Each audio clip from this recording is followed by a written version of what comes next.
حضرت موسیٰ علیہ السلام جو اللہ کے بڑے لاڈلے نبی تھے، اللہ کے پیغمبر تھے، کلیم اللہ جن کا لقب تھا، وہ اللہ سے ہم کلام ہوا کرتے تھے۔ تو ایک مرتبہ کوہ طور پر جا رہے تھے جہاں وہ اللہ سے ہم کلام ہوتے تھے، تو راستے میں ان کو ایک عورت ملی۔ تو وہ عورت کہنے لگی کہ اے اللہ کے پیغمبر، آپ اللہ سے ہم کلام ہوتے ہیں، تو کافی عرصہ ہو گیا میری شادی کو، میرے کوئی اولاد نہیں ہے، اور سب لوگ جو مجھے بانجھ کا تانا دیتے ہیں، تو آپ اللہ سے یہ پوچھ کے آئیں کہ میرے مقدر میں اولاد ہے کہ نہیں۔ تو حضرت موسیٰ علیہ السلام نے فرمایا کہ ٹھیک ہے، میں اللہ تعالیٰ سے پوچھوں گا۔ حضرت موسیٰ چلے گئے کوہ طور پہ، اللہ سے ہم کلام ہوئے، تو پوچھنے لگے کہ یا اللہ، فلاں عورت جو مجھے راستے میں ملی تھی وہ یہ سوال کر رہی تھی کہ میرے مقدر میں اولاد ہے کہ نہیں۔ تو اللہ تعالیٰ نے فرمایا کہ موسیٰ جا کر اس کو بتا دینا کہ اس کے مقدر میں اولاد نہیں ہے۔ تو حضرت موسیٰ علیہ السلام واپس ہوئے، وہ عورت وہیں پر کھڑی تھی۔ تو حضرت موسیٰ نے اس کو بتلایا کہ اللہ تعالیٰ فرما رہے ہیں کہ تمہارے مقدر کے اندر اولاد نہیں ہے۔ تو وہ عورت بڑی رنجیدہ ہوئی، پریشان ہوئی، روتی ہوئی وہاں سے واپس چلی گئی۔ کچھ دن ہی گزرے تھے کہ دروازے پر ایک فقیر نے دستک دی۔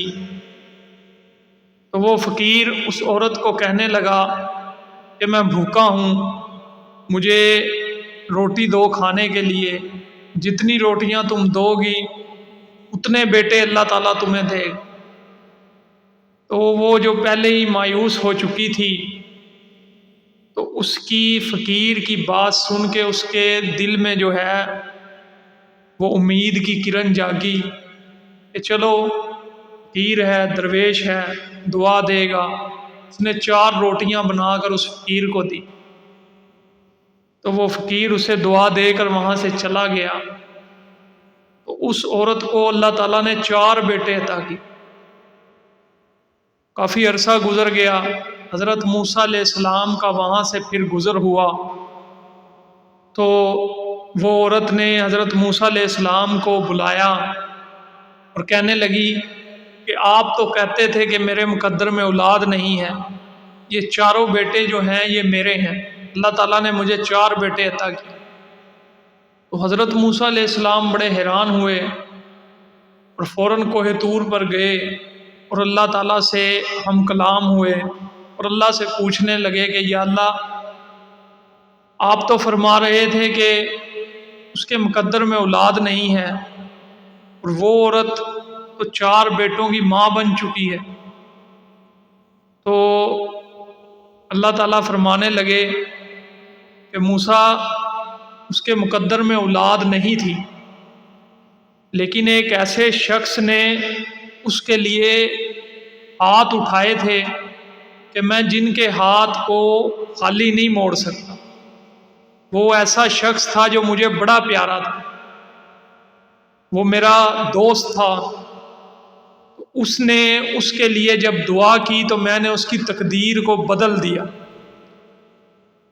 تو جو بندے اپنے آپ کو اللہ تعالیٰ کے سپرد کر دیتے ہیں، اپنی جان، اپنا مال، ہر چیز اللہ کے حوالے کر دیتے ہیں، اپنی زندگی اللہ کی مرضی کے مطابق بنا لیتے ہیں، اللہ کے دوست بن جاتے ہیں، پھر ان کی دعا کو اللہ تعالیٰ کبھی بھی رد نہیں کرتا۔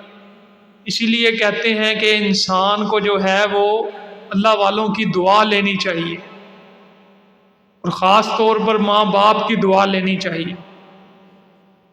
وہ کام کرے، ایسی خدمت کرے کہ جس سے ماں باپ کو راحت ملے، ان کے دل سے خود ہی آپ کے لیے دعا نکلے۔